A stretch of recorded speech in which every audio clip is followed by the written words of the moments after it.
So as a non-Muslim, if I'll never be a Muslim, do I have to pay jizya? And if I refuse, will I be killed based on the Quran? No, you would not be killed. Jizya was a civil tax, not a punishment and not a forced conversion tool. In Muslim-ruled lands, Muslims paid zakat and were obligated to military service. Non-Muslims were exempt from military service, kept their own religious courts, practiced their faith freely, and in return they paid jizya, a tax for civic participation and state protection, just like taxes in any government. If a non-Muslim served in the army, jizya was often waived. If the state failed to protect them, jizya was returned, and this happened historically. Jizya was not paid by women, children, monks, the poor, the elderly, or the disabled. Refusing to pay jizya was treated just like refusing taxes anywhere else. It's a legal issue, not a death sentence. If Islam were a forced conversion, Christianity and Judaism would have never survived for centuries under Muslim rule.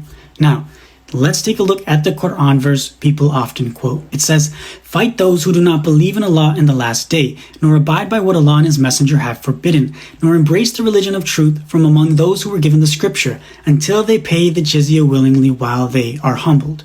Now let's check a few things here. First, the Quran says fight. This verse was revealed during an actual wartime conflict, meaning organized fighting between political groups, not civilians, neighbors, or peaceful communities. And when it says what has been forbidden, this is not talking about personal sins like eating pork or drinking wine. It refers to political hostility, treaty violations, and rebellion during war. Every classical Muslim commentary explains this is not a general command to kill non-Muslims. It is a wartime ruling about how conflict ends. And the verse itself shows how it ends. When jizya is accepted, fighting stops. The phrase humbled does not mean accepting Islam or being abused. It means accepting state authority, laying down arms, and ending war. You don't tax people you're trying to kill.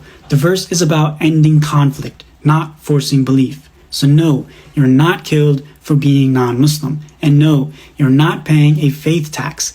You are paying a civic tax in place of the religious tax and military duty that Muslims had. So anyone killing non-Muslims for their belief is acting outside the teachings of Islam, ignoring the Quran's language, context, and centuries of scholarship. It's the same mistake Islamophobes are making when they quote these verses without context. The overwhelming majority of Muslims understand this correctly, and that is why Muslims and non-Muslims have lived peacefully together for centuries and still do today.